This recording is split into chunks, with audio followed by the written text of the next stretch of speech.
looked upon the cliff where Hilltop stood. I can still see its hanging roofs against the cypress trees.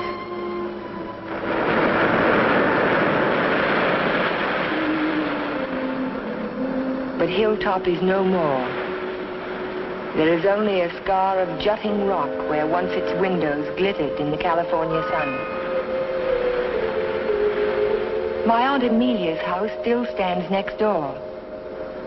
I was a welcome guest within its walls, but to me it will always be a house of fear. I was afraid that Sunday morning in September. I was afraid before the doorbell rang.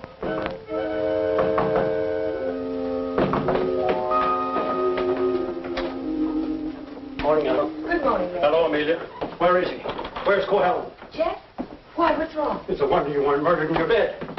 Dr. Hartley told me this morning. I won't permit him to stay in this house another day. What is it, Major? What's the matter? It's all right. It's all right, Amelia. I'll handle this. Where's his room? It's there, Just leave this to me. I'll take care of Cohalan. Cohalan! Cohalan! Are you in there?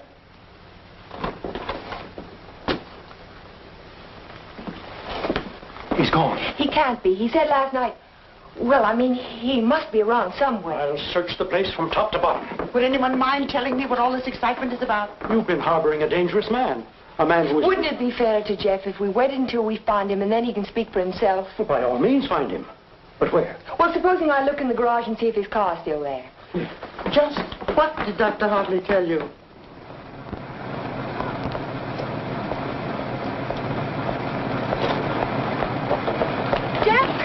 Jeff, are you in there?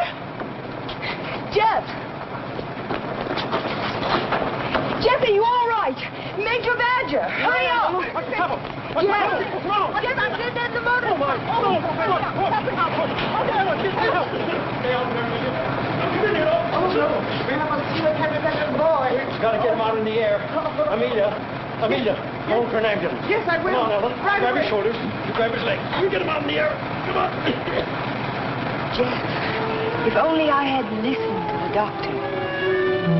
If you had only listened to him on the train. There was something wrong even then, something terribly wrong. I should have seen it in your eyes the first time we met.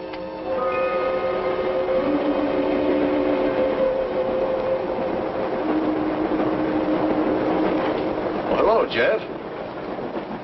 Oh, hello, Doc. Patient in Los Angeles, or were you just doing the town? Oh, medical dinner at the Biltmore last night. What have you been up to? I spent a couple of days at the General Hospital. Those dizzy spells again? Nothing serious, I hope. When I need a doctor, I'll come to see you. I was getting some technical stuff for the Veterans Hospital I'm working on. Didn't I hear somewhere that Ben Shepherd donated the land for it? That's right. Join me in a cup of coffee? No, thanks. I've just had breakfast. I'll see you later then. Oh, Jeff, Yes? I don't like those recurring periods of depression of yours. Why don't you come in and let me give you a checkup? One of these days.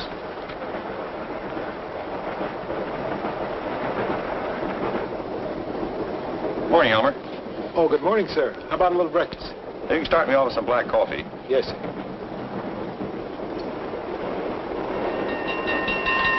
May I? Yes?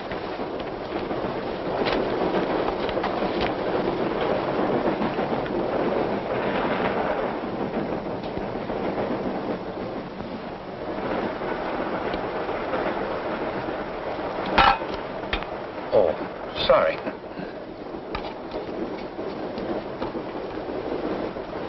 Go ahead, throw it. I'll just save the train from being wrecked. By throwing salt over your shoulder?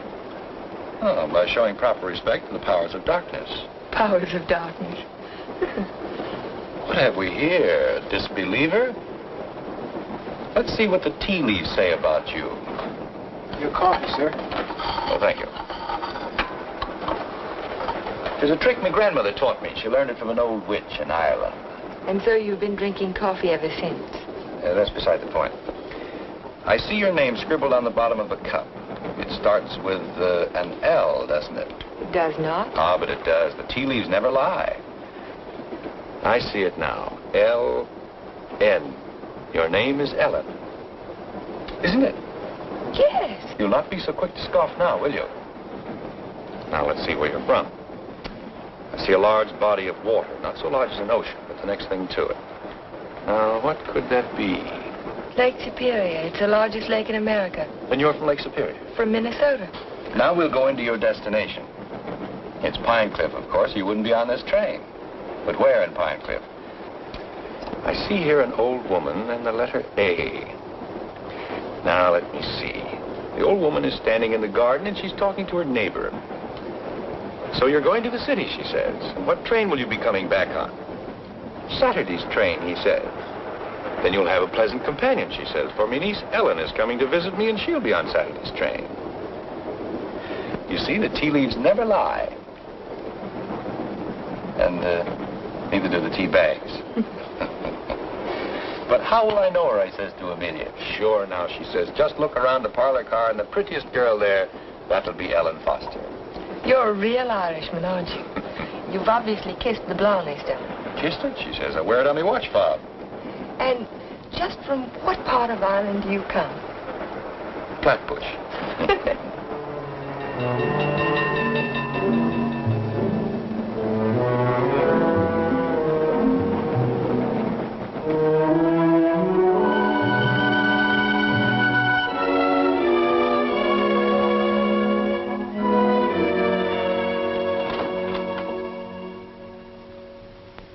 Good morning, Sue. Good morning, Mr. Cohalan. Mr. Shepard here yet? Well, he's in his office. Thank you. I think this would be an ideal site for the beach club, don't you, Keith? Yeah, it certainly would, Ben. Busy, Ben? Oh, come right in, Jeff. Well, we bring the road in here and divide this section into 2-acre lots. Hold out this area for the golf course. Hi. How are you, Ben? Hello, Jeff. How was the trip? Fine, thank you. I bought you a little present while I was in Los Angeles. Found it in an antique shop. Hi, Jeff. Parents? It's a map of an old Spanish land grant. Say, that is an antique. Here's the Ibarra territory. My grandmother's grandfather, he lived right there. That was before California was a state, wasn't it, Ben? It certainly was. I keep forgetting how long your family's lived here. Only since 1820. Really? Come in. Pardon me, Mr. Shepard. What is it, Mac? Well, Sue told me you were in here. Did you take any blueprints with you when you went down to the city? No, why? Why, the rear elevations are missing. They can't be. I put them in a file Thursday. Well, they're not there now. Well, they must be. Come on, I'll help you look for them. See you later, Ben. Thanks for the map, Jeff. Glad you like it. Jeff seems to be getting awfully absent-minded lately, doesn't he? Well, the boy works too hard. Maybe so, but... Say, that's quite a map, isn't it? Oh, it's a beauty. Look, here's our beach.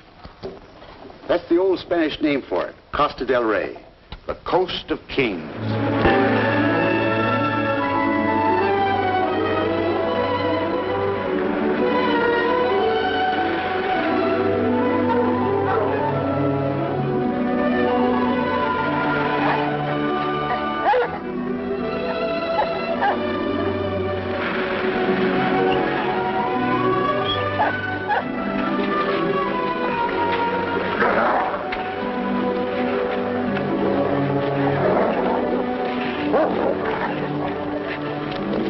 Down, mister, down.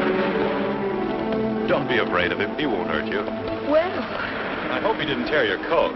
oh, no, it's all right. I don't know what got into him. He never barks at people. He seemed to think I was an intruder. Oh, yes. Of course, that must be it. Is this a private beach? Oh, no. It's just that there was someone who used to sun here beside this rock. Well, I'll forgive him this time. I must say you own a very particular dog. I don't own him exactly. They own me. Shamrock and Mr. O'Grady. Mr. O'Grady? Isn't that an odd name for a German Shepherd? Well, it's Herr von Gradenstein on his papers. I translate it. Well, I guess I ought to go home. I'll walk along with you.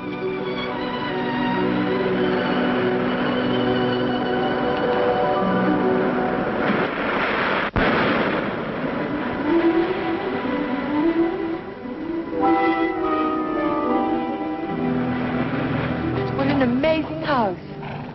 Don't you like it? Yes, I think I do. It looks as if it had wings. As if it could take off and fly across the sea. That's the effect I was striving for when I built it. You built it?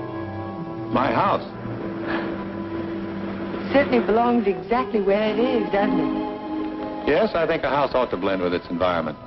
If it's built in a valley, it should crouch between trees. If it's on top of a hill, it ought to be part of the sky.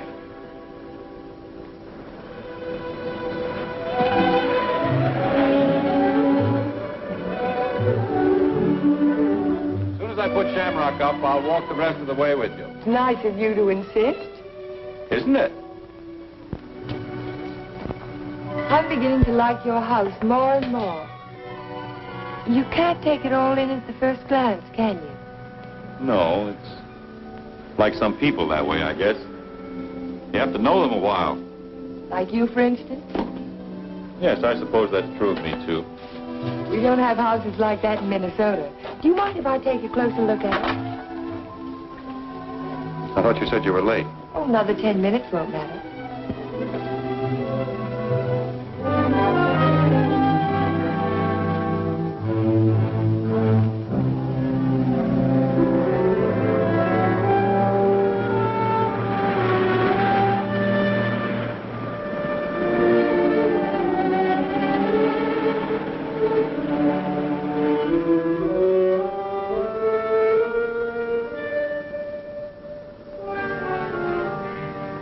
May I go in? Why, of course.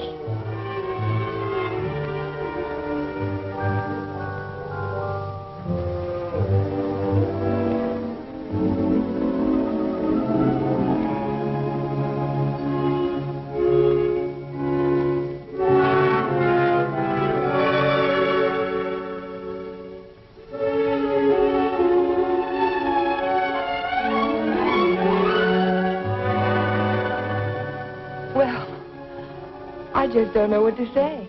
You care for a drink? Thank you. Sherry, all right? Yes.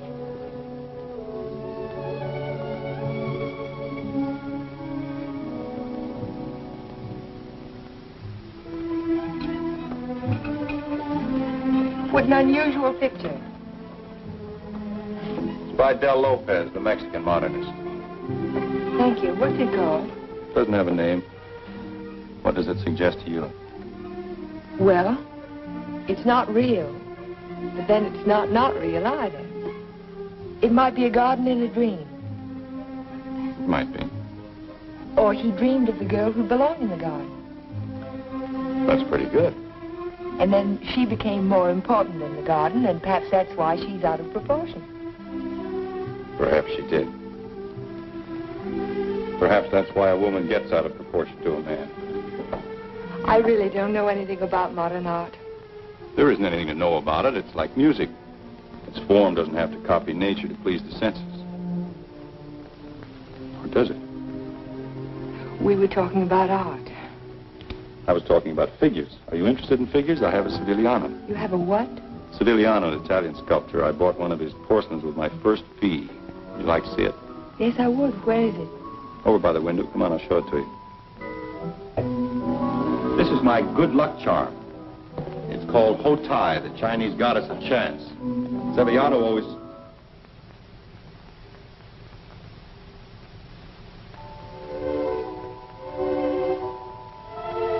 Oh, Jeff, I'm terribly sorry.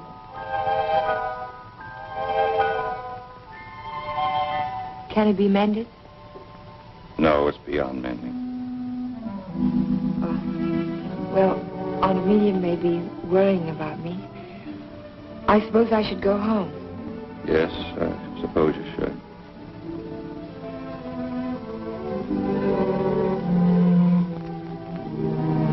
Goodbye.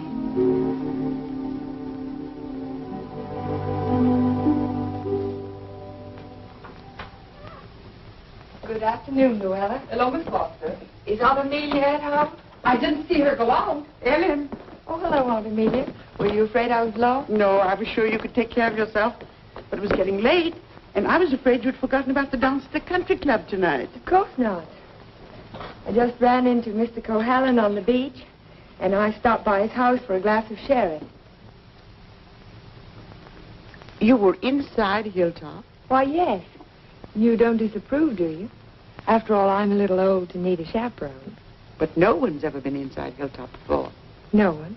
Except Jeff. It's funny. He built it for his bride. Then there's a Mrs. Cohalan. No, Vivian was killed the night before the wedding. How awful.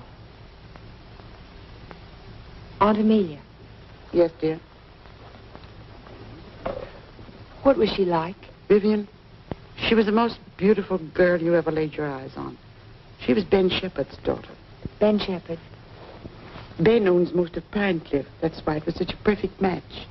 Jeff was a protege of his, more like a son. And when he fell in love with Vivian, Ben was delighted. Of course, he adored Vivian, especially after her mother. And I shouldn't talk about her mother. It was such a scandal. Poor Ben. Aunt Amelia, you said that Vivian Shepherd was killed.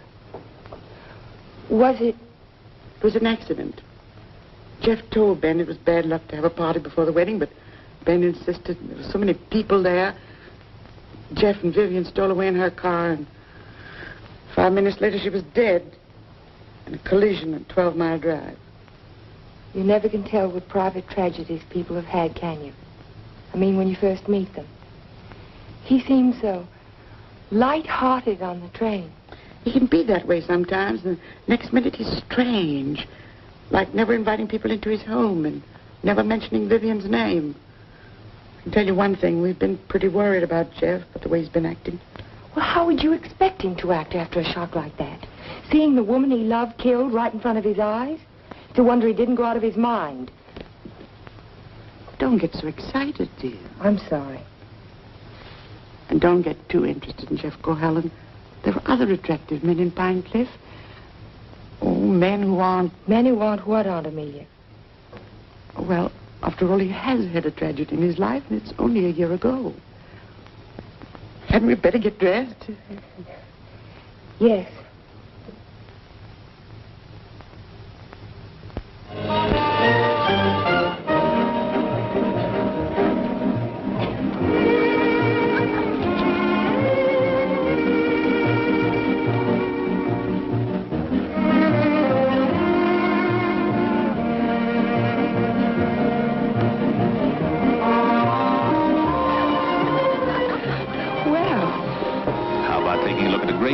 California mall, huh? I can see it through the window.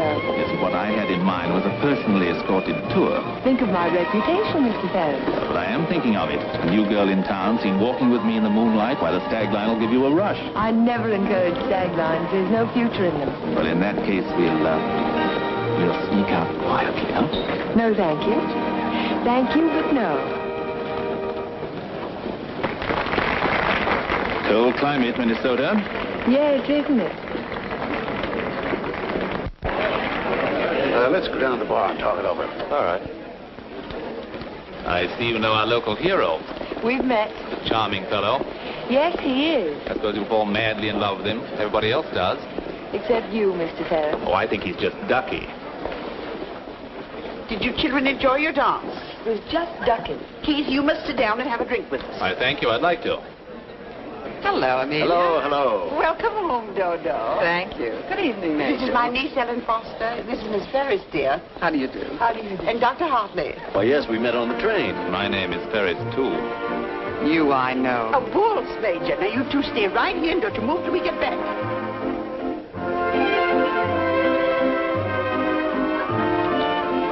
Miss Foster, the only dance I know is a waltz. Will you risk it with me? I'd love to, Dr. Hartley. And how were things at the separation center? Did you have a good time? Reno is delightful. I received my discharge papers yesterday. You'll get your copy in the mail. Well, that calls for a celebration, doesn't it? It certainly does. In that case, I'll take you down to the bar and buy you a drink. Oh, really? Oh, come now. We're civilized people, aren't we? Well, I guess it can't do any harm. You know, I think it ought to be a lot of fun, now that we're not married anymore.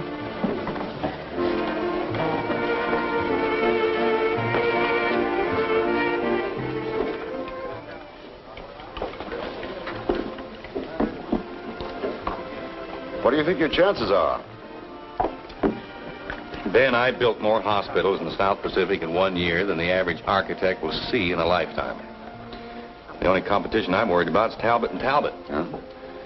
Not that I can't compete with them professionally, but they seem to know how to play the political side of it. Well, that won't count here. I hope not. Anyhow, I'm indebted to you for a crack at it. I merely suggested that they invite a local architect to submit plans.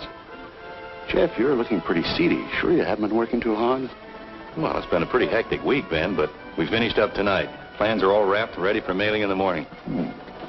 Hello, Ben, you old darling. Hello, Dodo. Hello, Jeff. There's an admirer of yours looking for you upstairs. Who's that? A girl by the name of Foster. You seem to have made quite a score. Aren't you speaking to me, Jeff? Certainly, Dodo. How are you? Fine. Are congratulations in order? They certainly are. We're celebrating the new freedom. See you later. Bye. I think I'll go upstairs, Ben. It's getting a little crowded down here.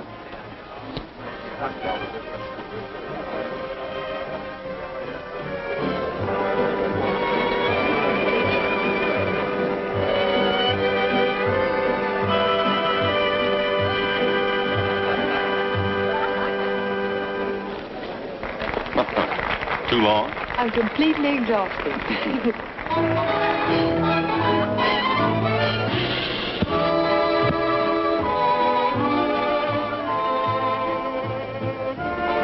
What is that song?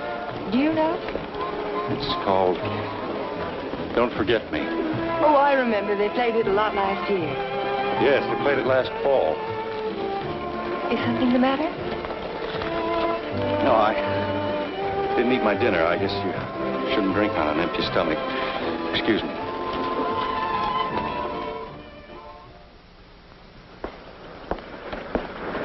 Here, Butch. Such a little animal, and yet he's got an appetite as big as mine. Well, Jeff wasn't an actor. Well, maybe he left early. But he looked so worried last night. Well, supposing he's ill and there's no one to take care of him. After all, dear, Jeff's a big boy now. Oh, how nice. We're invited to Ben's fiesta next week. He gives one every year. I think I'll walk over and make sure he's all right. Who, Ben? Oh, you mean Jeff?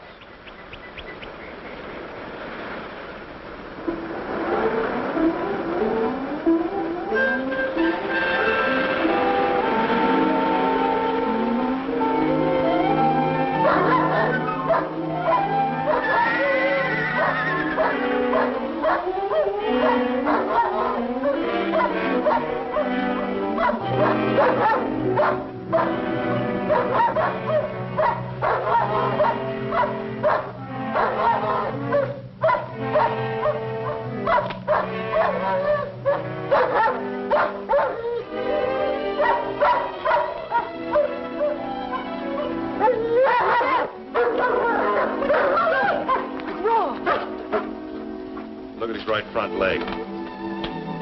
It's shattered. Oh, Shamrock. I hate to have to destroy him. How did it happen? I don't know. I don't know how it could have happened. You better wait for me outside.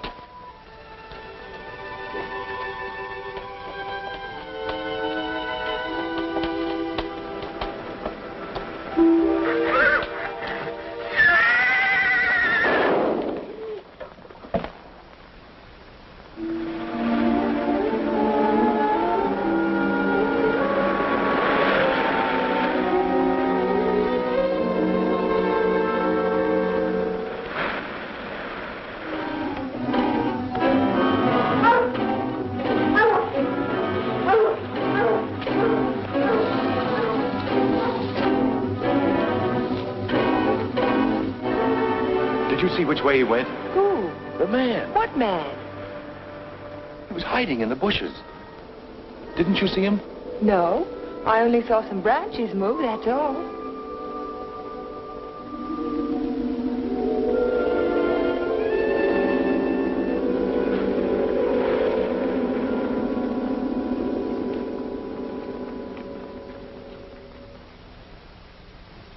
I've never seen lovelier roses. What are they called? Matador, I believe. They grow on the bush out on the terrace. Matador? Of course, after the color of the bullfighter's cape. Or the bull's blood. Jeff, I'm so sorry about Shamrock.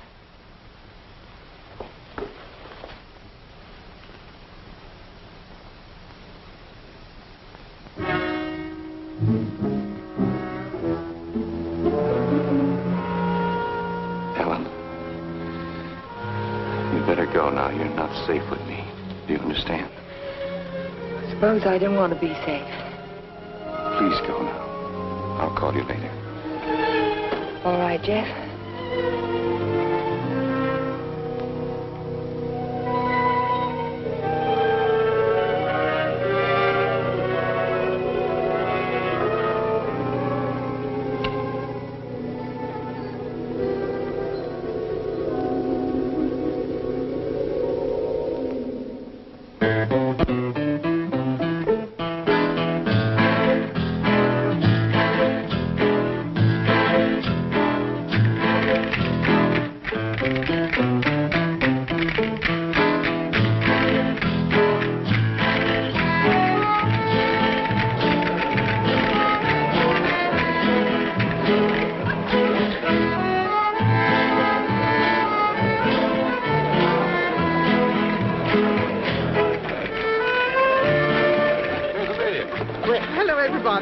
Ben, this is a wonderful part. Oh, thank you, Amelia. Tell me, have you seen the Major? Yes, he's right over there. Thank you. Excuse me, please. Certainly.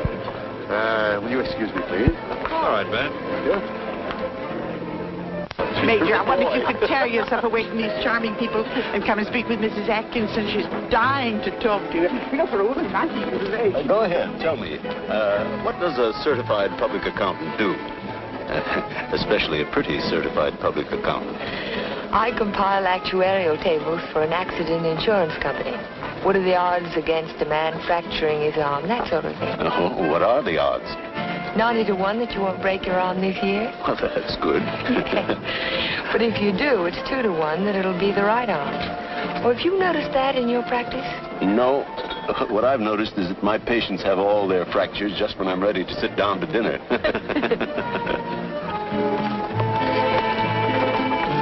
Hey, you. Come here, man. I want to talk to you. Si, senor. Didn't I see you around my place last week? Me? Me, no, senor. I'm sure I saw you hanging around my stable. Me? No, senor. Some other fellow, but not me. Just a minute. All right, quit. Well, I wonder what that was all about. Oh, the morning after the dance, I went over to see if Jeff was all right, and there was a prowler behind a bush. Did you see him yourself? No, but Jeff did. Oh. Cigarette? Thank you. Did you ever compile any figures on the incidence of mental diseases for your insurance company? No, they weren't on our list. Interesting subject. Who's sane and who isn't? Hard to tell sometimes. Do you know anything about paranoia? It's a form of hallucination, isn't it? Delusions of persecution. Starts with an inability to withstand stresses. Normal person experiences misfortune, throws it off sooner or later. But if a person is psychotic to begin with, he may start to imagine things. He might even begin to imagine there's a conspiracy against him. That's when he gets dangerous. Do you have a specific case in mind, Doctor, a person that you're treating? No, it's out of my field. I'm a general practitioner, not a psychiatrist. Senor Doctor. Yes. Lady call on telephone, very sick.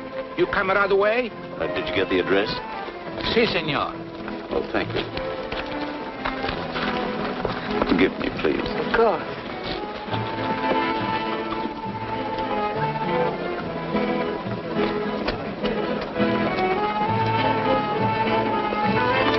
Are you sure, Jeff? Ben, I'm positive it was the same man. Well, I'll talk to him if you want me to, but you know how it is with those fellows. They all look alike if you don't know them. Maybe you're right, Ben. So the guy gets up and he says, Keith, you take a powder. Oh, the guy was bigger than I. What could I do? same thing happened to me, only he wasn't so tall. Oh, I remember all too well. For that evening. Excuse me, honey. I'll be back in a while. Certainly. Because the rest of the committee feel that a local architect should have the job. Ben, may I see you a moment? Surely. Excuse me, Jeff. Certainly.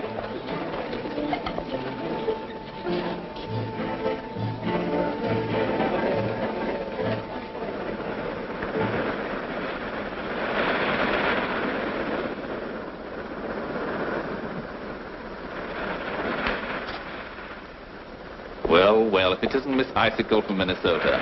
Good evening, Mr. Ferris. Call me Keith. It was nice of you to find this secluded spot. Are you always this way when you've been drinking? Oh, now, this Miss Prim and Proper business didn't fool me for a minute. I spotted you the first night. Don't. You don't have to pretend, honey. Just relax and enjoy it. Stop it. You kidding?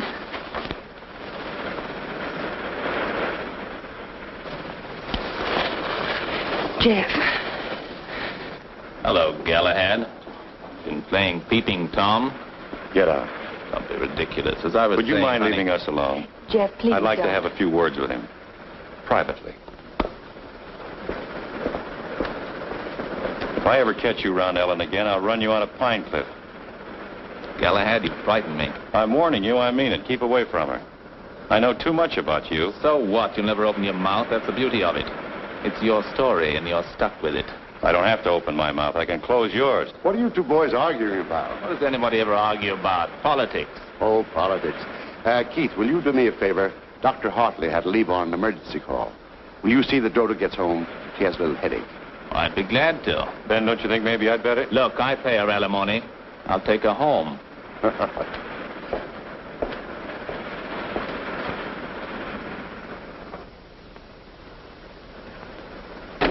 It was a lovely, lovely party, darling. I'm glad you enjoyed it. You're sure I can trust you to take her straight home? Oh, the car knows the way, Ben, all by itself. Good night, then. Oh, Ben. Yes? It might be a good idea to keep an eye on Jeff tonight. See that he doesn't drink anymore. He was getting a little out of control. Thanks, Keith. I'll watch him. Good night.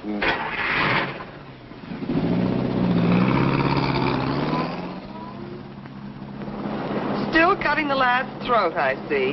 An inch at a time. Every little bit helps. Helps what? Or is it just pure meanness on your part? Don't be stupid. Ben hasn't any heirs, has he? All that money and not even a second cousin. Suppose he should take a notion to leave it all to Cohalan. Where would I be? Out in my ear the day after the will was filed. Well, you don't think he's going to leave it to you, do you? No. No, I'm voting for charity, with Keith Ferris as administrator of the estate. What would you think of a Vivian Shepherd Foundation for something or other? That turns even my stomach. Oh, I'm very well, thank you. You were in the cavalry, weren't you, Major?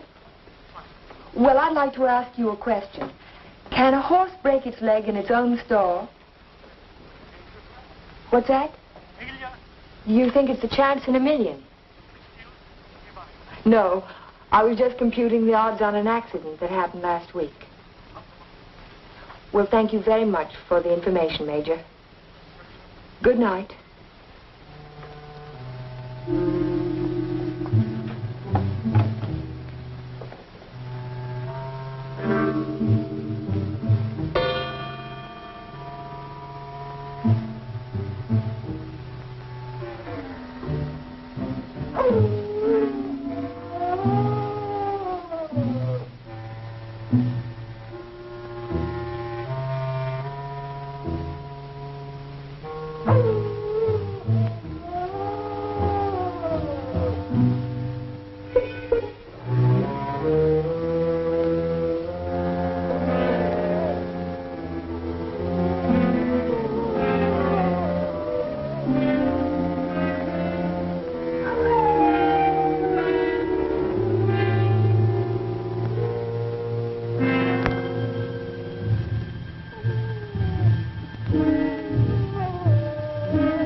here? I heard the dog howling. And I heard it too.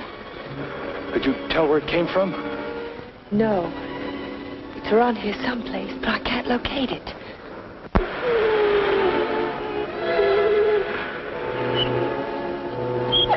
Jeff, listen.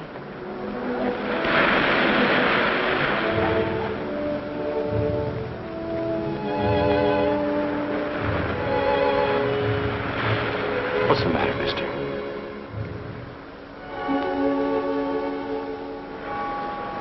He's gone. Oh, Jeff.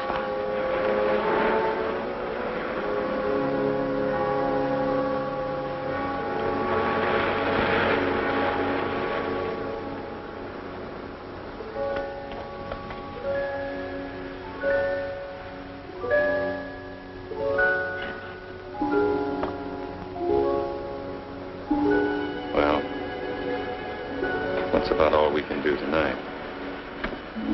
Jeff. I want to talk to you. Well, not now. I'm sorry, I didn't mean to be rude, but I'm just not in the mood for conversation. You have to listen. It's important. Well, let's go up to the house.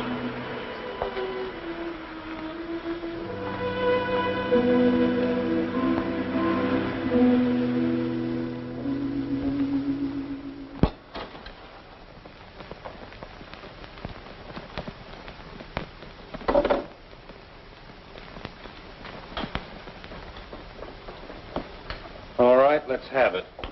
I talked to Major Badger tonight. He can't understand how Shamrock could break his leg in his own stall. Well, he hasn't anything on me. I can't understand it either. Unless it's bad luck. Don't call it luck, Jeff. What would you call it? I'm not sure. A few days ago, this rose was on your matador bush. It was alive and beautiful. Now it's dead. Was that bad luck, or was it cause and effect? You picked it, so it died. I didn't pick it. The whole bush died overnight for no reason. There must be a reason. There's always a reason for everything. Is there? Maybe you can give me a reason for this. Take a good look at it. It looks different. Is it the way the light hits it? It isn't the light, it's the colors. Look at it again. Oh, I see what you mean. They faded, haven't they? All the life's gone out of it. Your rose bush died. Your painting fades. But have you ever had a common, ordinary fall, Jeff? What do you mean? 65% of all accidents are falls. Falls down a flight of steps, falls out of a tree, falls off a ladder, or in a bathtub. But nothing of that sort ever happens to you. It's too ordinary. Your kind of accident has to be unique. What are you driving at? Your bad luck, Jeff. It's a little too bad to be true. Your porcelain figure fell off the table while nobody was in the house. Shamrock broke his leg while he was in his own stall. Now your picture fades. It's too bizarre, Jeff. The impossible can happen, but not over and over again. Are you trying to tell me they didn't happen? No, they happened all right, but it wasn't luck. Can't you see the pattern that runs through all your accidents? Shamrock, Mr. O'Grady, your picture, your statue, your rose bush, and the collision on the highway last year. That's when it all began. 6 accidents, and every one of them killed something you loved. Do you know what the mathematical odds are against a run like that? 1 billion to 1. Are you telling me they weren't accidents at all? No, I'm only trying to tell you that lightning can strike twice in the same place, Jeff, but not 6 times. You mean you think that all of these things have been planned by someone? Someone who hates you, who's trying to destroy you. Who could it be, Jeff? I don't know. We'll find out. We'll go back to the beginning, the night that Vivian was killed. We'll talk to the policeman who reported the accident. We'll find the garage they took the car to. We'll ask 1,000 questions about the accident and about Vivian. Ellen. We'll start tomorrow morning. We'll look for witnesses. Ellen, wait a minute. Perhaps the ambulance driver will remember something. I'll find him and I'll talk to him. You won't talk to anyone. Well, why? Why won't I? Because I don't want you to. But, Jeff... Listen to me. I don't want you asking questions. I don't want you investigating anything. This is my affair. I'll handle it my own way. I was only trying to help you. Well, now you've let me know where I stand. You don't want any help from me. All right, then, do it your own way. Ellen, listen to me. Just don't let any black cats cross your path. And if you see a horseshoe, pick it up and spit on it and throw it over your shoulder. That ought to take care of everything. Ellen.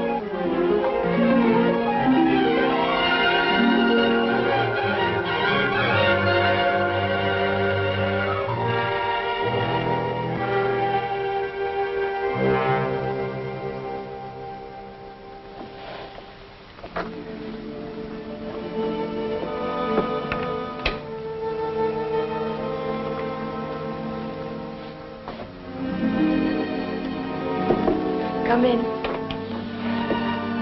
Hello, Aunt Amelia. You didn't tell me good night, dear. I'm sorry. Is anything wrong? No, there isn't anything wrong. There isn't anything right either. I saw you come home. You were at Jeff's again, weren't you? Yes. I don't want you to think I'm an old busybody, but I'm all the family that you have, and it would help you to talk to someone. What is there to talk about? He doesn't love me. He never will. He's in love with a memory. I tried to warn you to be sensible. Sensible. I love him. I've got to help him if I can, whether he likes it or not. I know. Good night, dear. Good night, Aunt Amelia.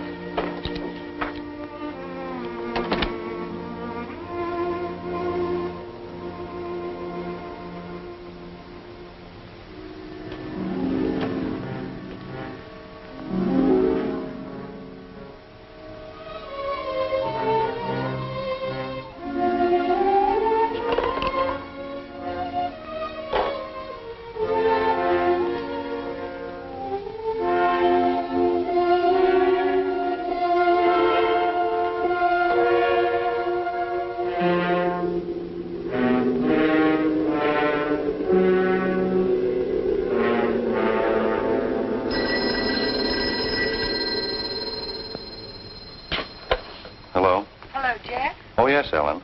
I've taken your painting to an art shop. You did what? I found out some very important information. If you come over tonight, I'll tell it to you. No, I can't tell you now.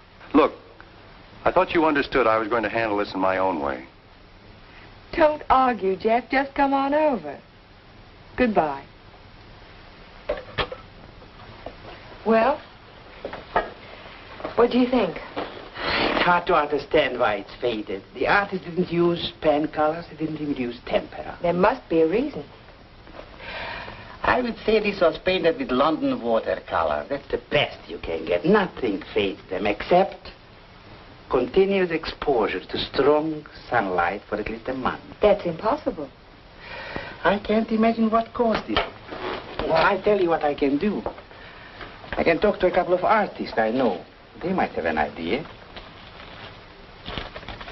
I think my best bet is to go and see Trilfit. He's a watercolor man. He's one of the best. He ought to know everything about it. I think I'll catch him tomorrow morning. You know Trilfit, the naturalist. He paints the dogs and horses and cows.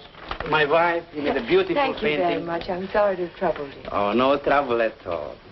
Oh, Miss Foster. Yes? I just remembered something. Years ago, I framed some pictures for a painter by the name of Torres, Vicente Torres. One of the paintings was an old lady playing the guitar. It was a watercolor. And it faded? The man who bought the picture took sun lamp treatments that winter, and he took it on a couch right under the painting, and he was mystified why the color faded. So Vicente found out that the rays from the sun lamp broke down the pigment. Can you remember the name of the man who owned that picture? I don't think I ever knew. It was some local man. What about the artist? Is he still in Pine Cliff? Torres? He died 5 years ago. Oh. Thank you again.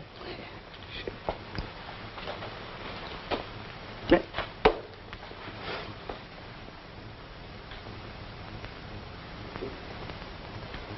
Very strange.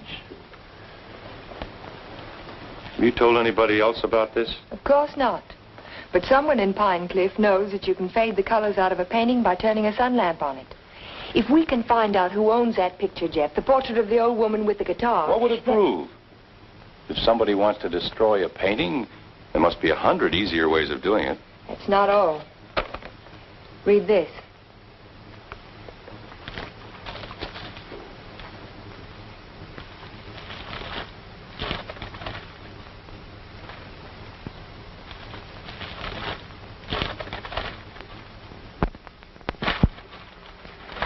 Arsenic? In the soil underneath the matador bush. I dug it out this morning. Enough arsenic to burn out the whole root system. It didn't get there by accident, Jeff. Someone put it there. Someone who knows how to poison a rose bush. Or a dog. Or a man's life.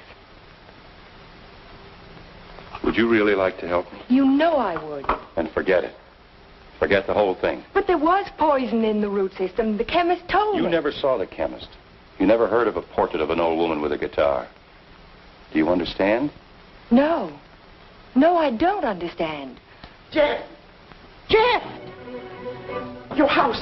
Look out the window. I saw it from upstairs. What? It's burning.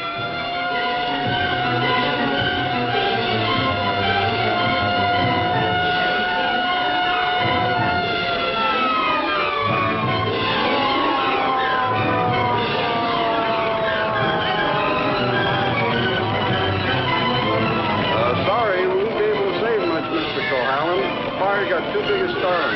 Everybody stand back. Out of the way, please.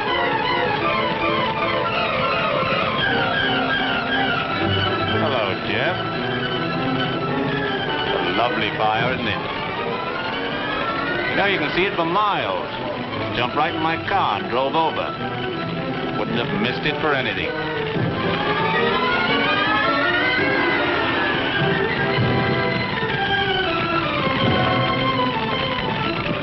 So sorry, Jeff. Such a beautiful house. I'm glad it's gone.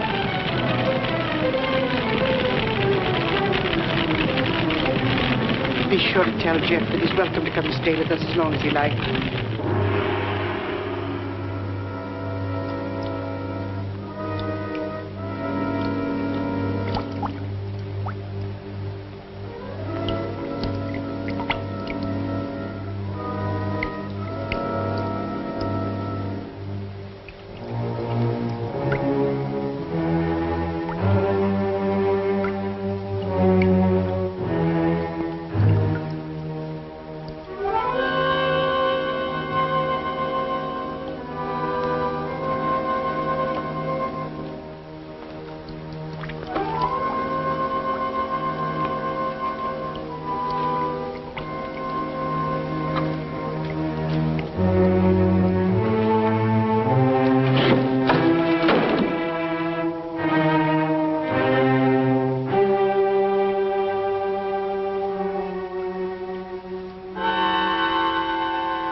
No, he hasn't come in all day. Have you tried locating him at Mrs. Foster's? Yes, I did, but he left the house early this morning.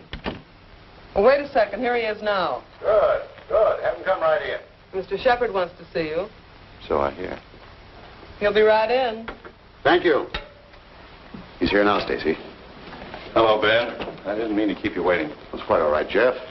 I'm terribly sorry about what happened last night. I know you are, thanks. I wouldn't bother you about anything today ordinarily, but Mr. Rogers just came to town.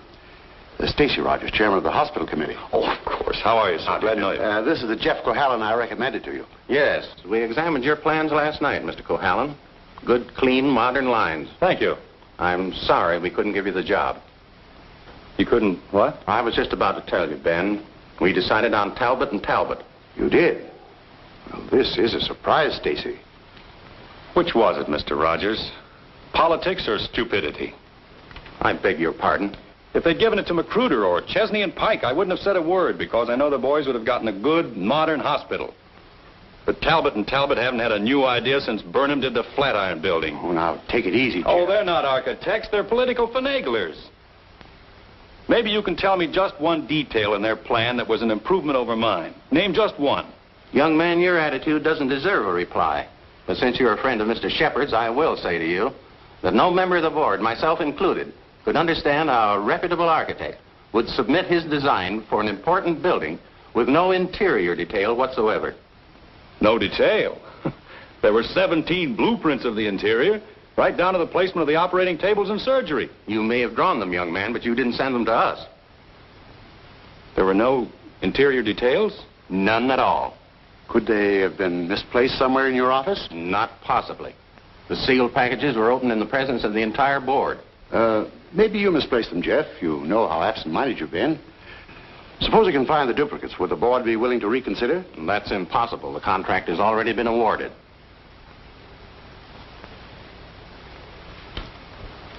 Well, this is quite a shock, Stacy. I felt sure that Cohalan would get this job.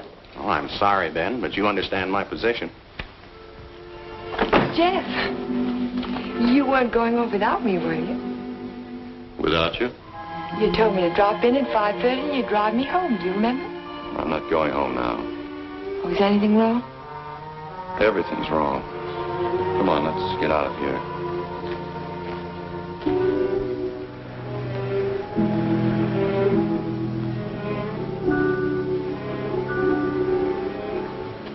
It's dreadful. A whole year's work completely wasted.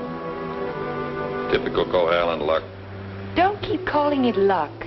Supposing someone took those plans out of the office and wrapped the package over again. Who'd do a thing like that? Keith would. He hates you. He hates everybody. There's something twisted inside of him. It would take a psychiatrist to explain it. And why does Mr. Shepard keep him on at the office? He doesn't know what he's like. Dodo must know. She acts as though she's still in love with him. There are women who love men like Keith. Take a psychiatrist to explain that, too. It's getting kind of late. I'd better drive you home.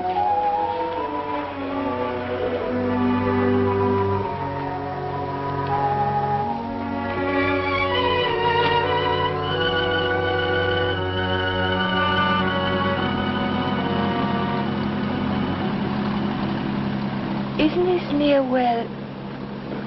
What'd you say? Nothing. Drive faster, will you, Jeff? I want to feel the wind in my face. All right.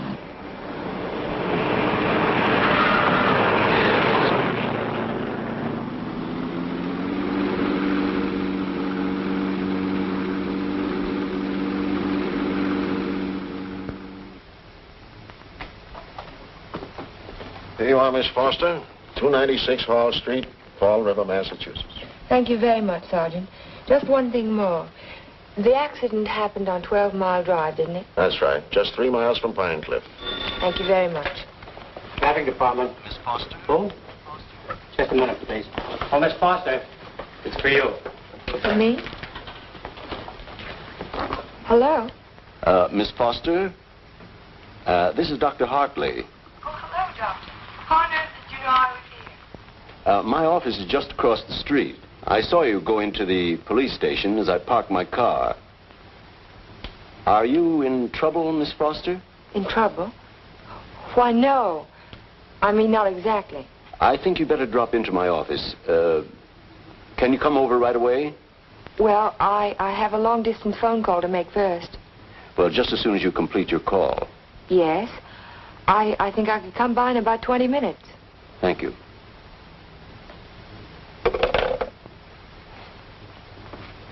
Thank you, Sergeant. That's all right. Miss Foster. Hello, Dr. Hartley. Come in. Come in. I was startled when you telephoned me at the police station. Well, I'm very glad I spotted you when I did. Why did you ask me if I was in trouble? Well, the fact is, I'm in rather an awkward position. But your aunt is getting along in years, and I didn't want to disturb her unduly, so I thought it best to discuss this matter with you. Sit down, sit down. Thank you. Yes, Doctor? Since I'm your aunt's physician, I feel it's my duty to inform you that she isn't safe. That neither one of you is safe, for that matter. So I wanted to get your permission to speak to your house guest, to ask him to move to a hotel. But I don't understand. What has that to do with my aunt's safety? Yes, I was afraid you'd ask me that. The fact is, you're forcing me to take an unethical action. The man isn't my patient, and even if he were... Whatever it is you're trying to say, Doctor, why don't you just go ahead and say it? Yes, you're quite correct. I'll come to the point. Let me say that I believe your house guest, Mr. Cohalan, is definitely paranoiac. He seems to have all the obvious symptoms of delusions of persecution. If that's true, then you and your aunt are in a hazardous position. Two helpless women in the same house with a man who may become dangerous at any moment. We can't allow it. May I ask you a question, Doctor? Certainly. You speak of delusions of persecution, but... Oh, a delusion is imaginary, a thing that never happened. That's right. But Jeff's dog was poisoned. His house was burned down. That was no delusion. I saw it myself. Did you see the gasoline can? Gasoline can?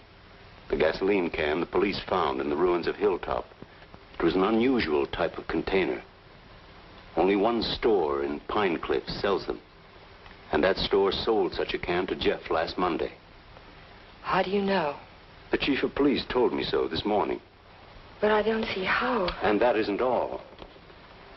The body of the dog was disinterred. He died of arsenic poisoning. 2 days after his master brought a package of weed out. Are you trying to tell me that Jeff burned down his own house, that he poisoned his own dog? That's impossible. No man in his right mind... Exactly. No man in his right mind. But why? Why would he do a thing like that? Listen. Listen to this.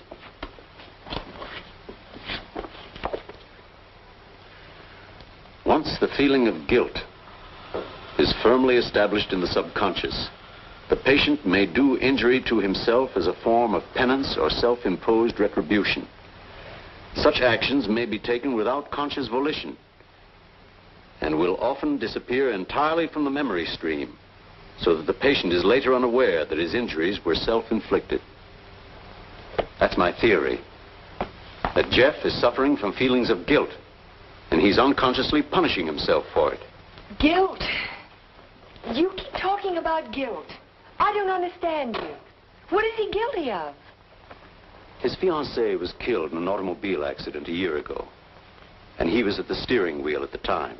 It would be an unusual man who didn't reproach himself under those circumstances, even if he was blameless. And if he thought he was responsible for the death of the woman he loved, if the thought began to prey on his mind, it's rather an obvious theory, isn't it? Yes. Then I have your permission to speak to him. I'll be as tactful as possible. No, not yet. Not until Friday. Friday? I've got to have time to think about it. I'll be very careful, but promise me you won't speak to him yet. Well, I can't force my opinions on you, Miss Foster, but I must emphasize as strongly as I can that delay can be dangerous. Extremely dangerous. I'll be very, very careful, Dr. Hartley. I hope you will, Miss Foster. Thank you.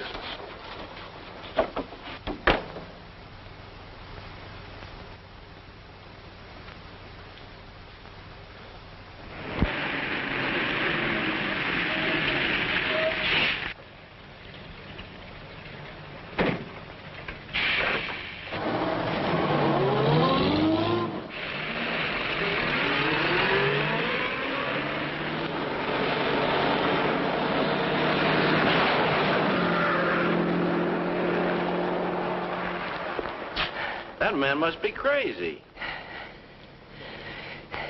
Thank you very much.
Jack of spades.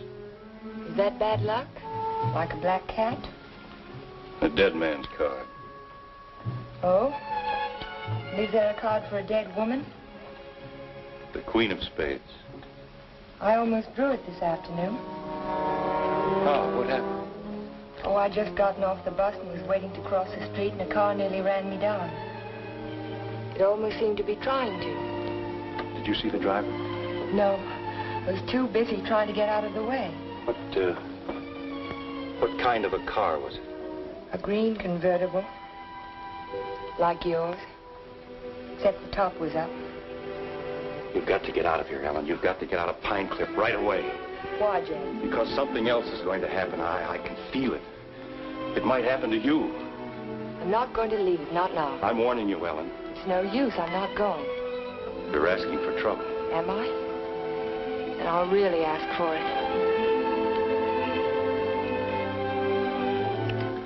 Watch yourself closely. Watch yourself every minute. Don't trust anybody.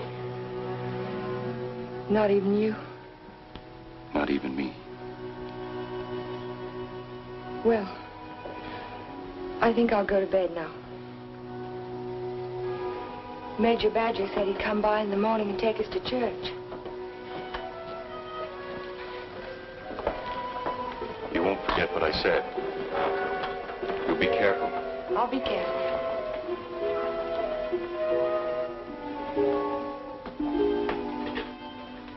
Jeff. Yes? How long have you known Dr. Hartley? For years, ever since I came to Pine Cliff. Has there ever been any bad feeling between you? No, why should there be? Well, he thinks that the shock of Vivian's death might have affected your mind. He thinks that you might be paranoid. But you don't think so, do you? No. I don't think so. Good. Good night, Jeff. Good night, Ellen.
Jeff. Shh.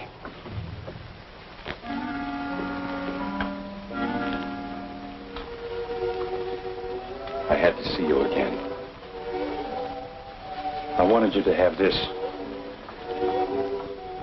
Don't be afraid to use it if you have to. I want you to wait for me tomorrow morning. Tomorrow morning? You mustn't leave the house. You mustn't leave the house without me. Promise you won't. All right, Jeff. I promise. You won't forget when Major Badger arrives? No, I won't forget. Good girl. Good night.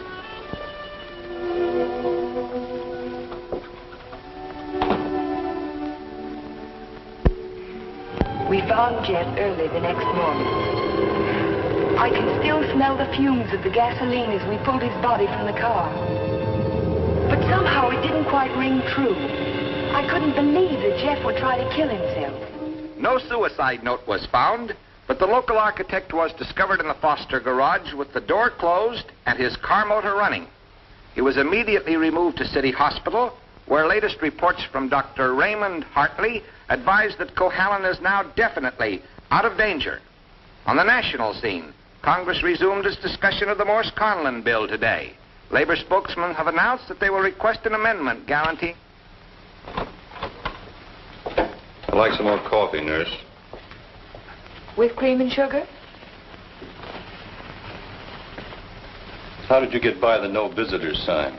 I walked right straight past it to ask you a question. Oh, you did?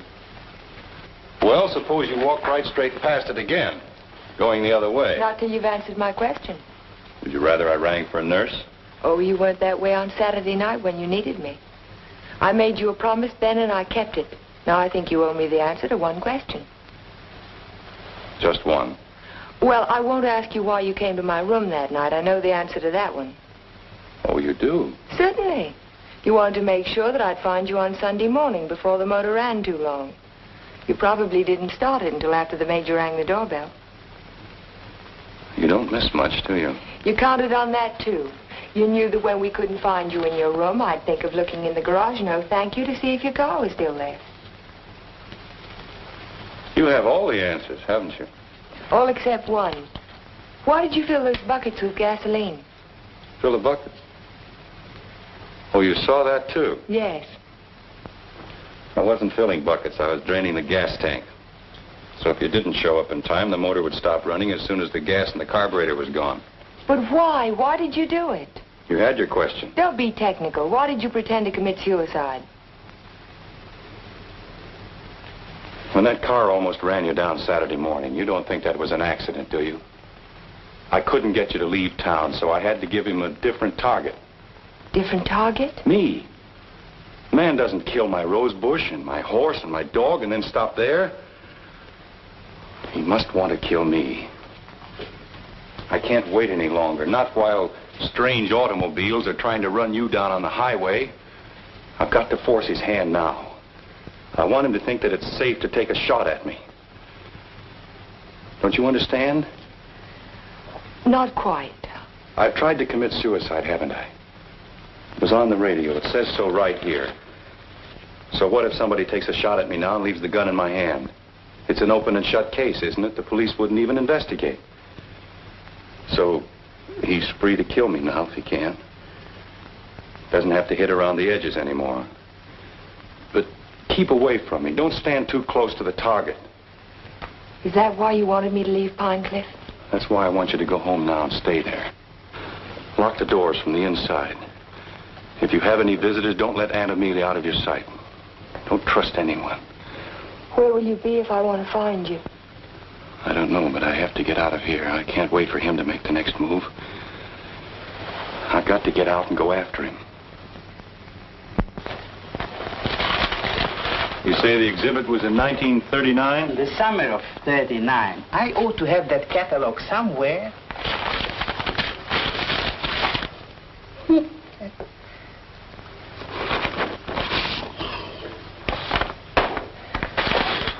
Here we are. And there's a list of all of the exhibitors in here? In the back of the book. Practically every artist who might have known Torre. Oh, yes. This is perfect. Exactly what I was looking for. Thank you. Good afternoon. Yes? Are you Mr. Strabini? Strabini? Yes, that's me. Did you ever know an artist by the name of Vicente Torres? Vicente Torres? Yes. No.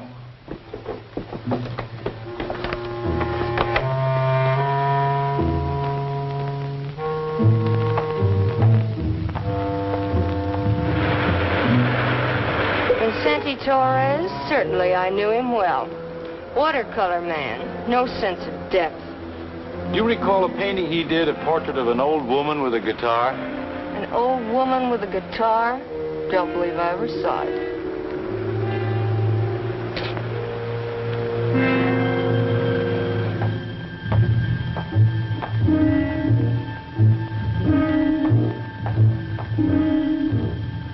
The old woman with the guitar? Yes, I remember when Torres painted it. It was during his Renoir period. Do you remember who he sold it to? Didn't know he ever found a sucker. It was a piece of tripe. Well, thank you. Not at all.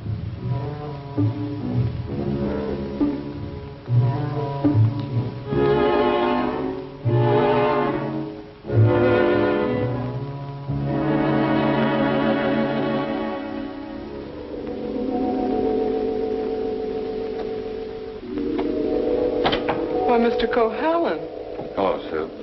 you had a few phone calls. Anything important? I don't think so. A man named Carter called. Said he was a friend of an artist that you knew. The name sounded like Boris. Was it Torres? Could be. Did he leave a number? No. He said he'd call back around 6. What's after that now? When Mr. Shepard's anxious to see you. He's still in the office. Okay. Shepard Estate. Oh, yes, just a minute. Mr. Carter. Hello? Yes, that's the man, Vicente Torres. Do you remember a watercolor he painted, a portrait of an old woman with a guitar? You do? Do you remember who bought it? You're absolutely certain? Oh, thank you.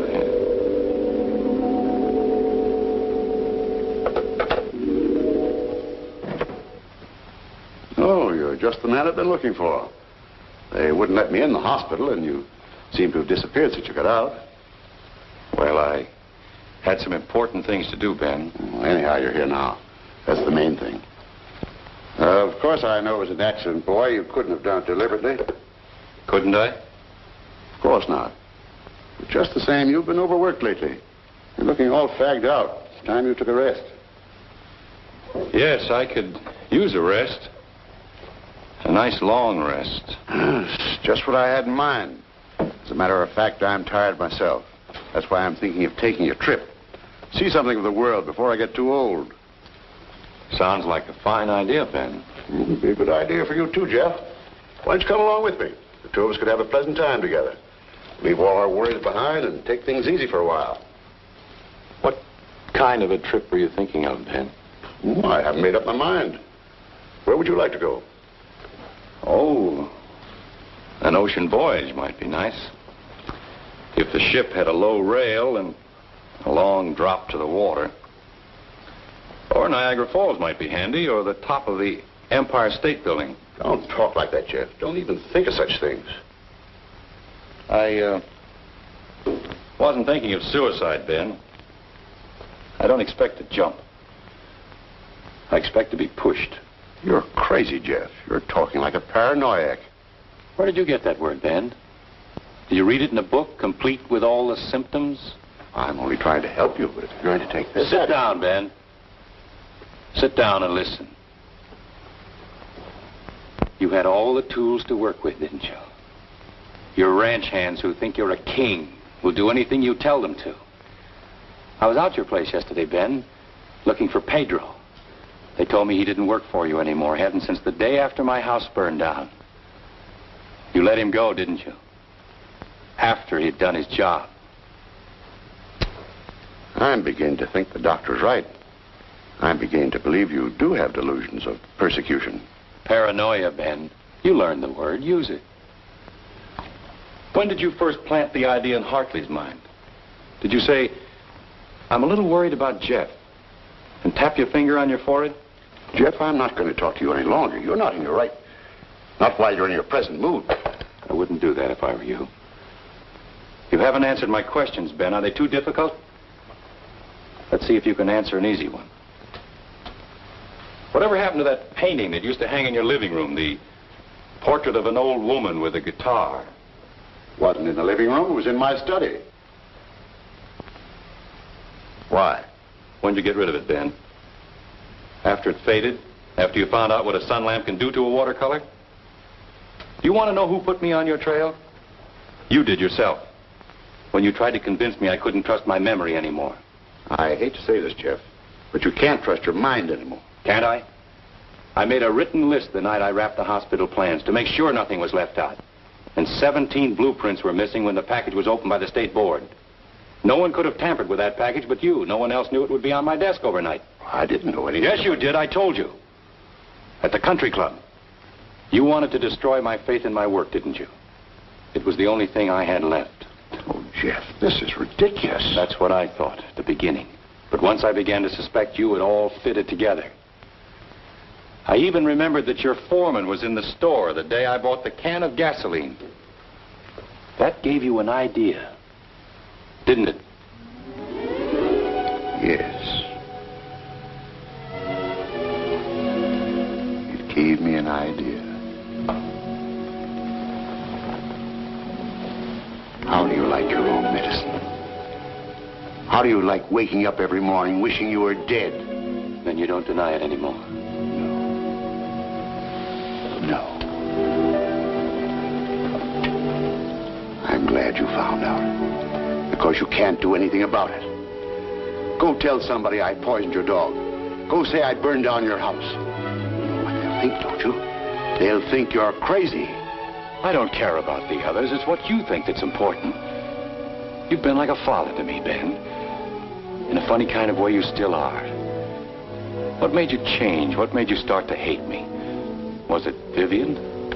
You killed her. I did everything for you that one man can do for another.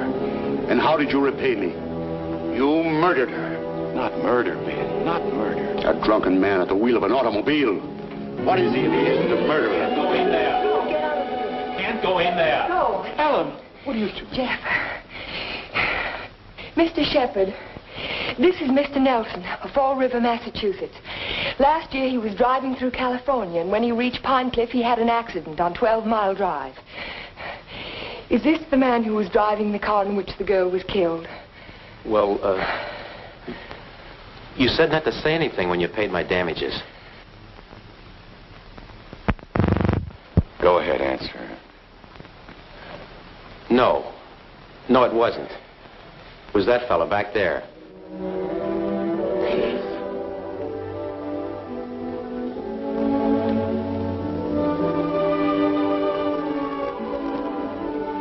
Thank you, Mr. Nelson. I tried to keep it from you, Ben. At the party you gave the night before Vivian and I were to be married, I don't know whether you remember or not, I said something to you about the room being a little stuffy. I wanted to go outside for some air. I was really looking for Vivian.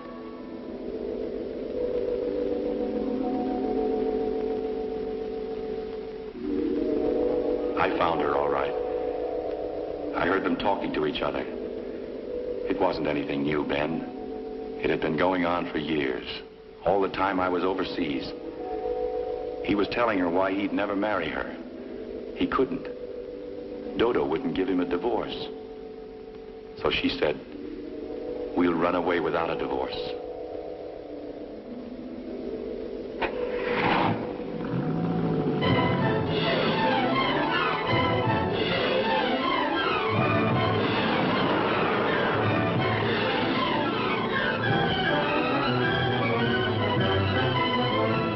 I followed them onto 12 Mile Drive. I didn't know where they were going, but I knew I had to stop them if I could. He was going as fast as the curving road would let him.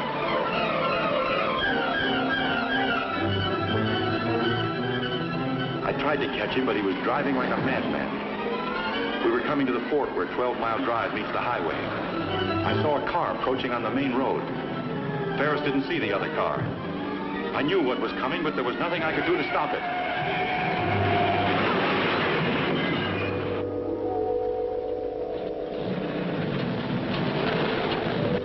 I jumped out of my car and ran toward the wreck.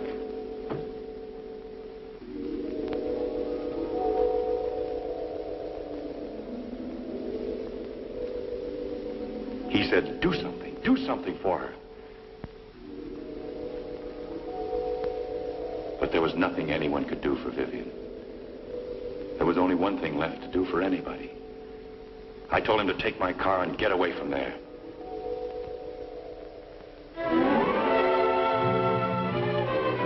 I didn't want you to find out how she died, Ben. Or what she was really like.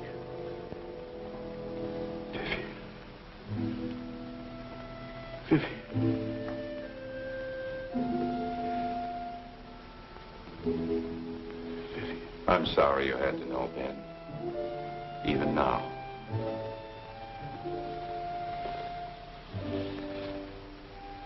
Vivian, I always gave you everything you wanted from the time you were a little girl. You were all I had after your mother ran away. She was no good. I never told you that, did I? Your mother was no good. Now you want to run away, too. You're just like her. The same bad blood. Jeff, he thinks I know. I won't go through that again. I'll kill you first. I'll kill both of us. My shoulder. Ben, put down that gun.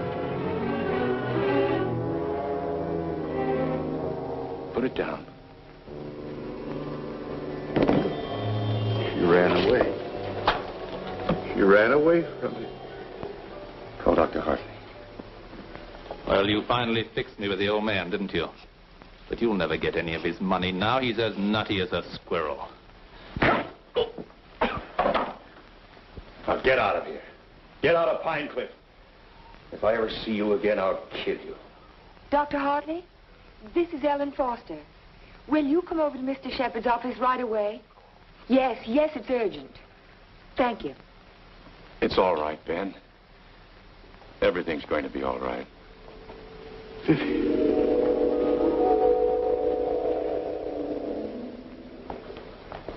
Well, Doctor, will he live? He's healing beautifully. No infection, no complications, simple perforation of the deltoid. And all the time I thought it was my shoulder. You won't need that thing anymore. Good. Yeah. He'll be as good as new in a week. Tell me about Ben. Well, Amelia, Ben was the psychopath, of course, from the beginning. I ought to have suspected it, of course. Now he's had what the psychiatrists call a catharsis. He's brought his troubles out into the open. Ellen helped to bring them out when she phoned Fall River. He'll be all right now, in time. Well, I'm very happy to hear that. Well, I hate to drag myself away, but the ill and injured are waiting. I'll see you to your car, Doctor. Bye, Ellen. Jeff? Goodbye, Dr. So long, Doc. And now, young lady, suppose you come along with me.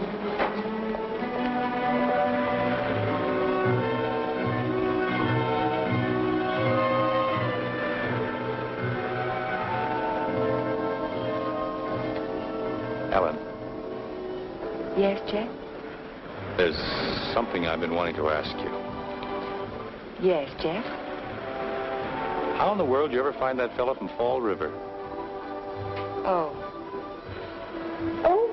I found him in the traffic accident wreckage at the police station. What made you think of him? The way you drove your car on 12 Mile Drive the other night. You could never have driven so recklessly with me if you'd been at the wheel when Vivian was killed. Not on the same road in the same place at the same time of night. You're pretty smart, aren't you? No. Yes, you are. You're very smart. No, I'm not. Oh, yes, you are. No, because I thought that you loved her. I thought you loved her all the time. I never really loved anyone but you.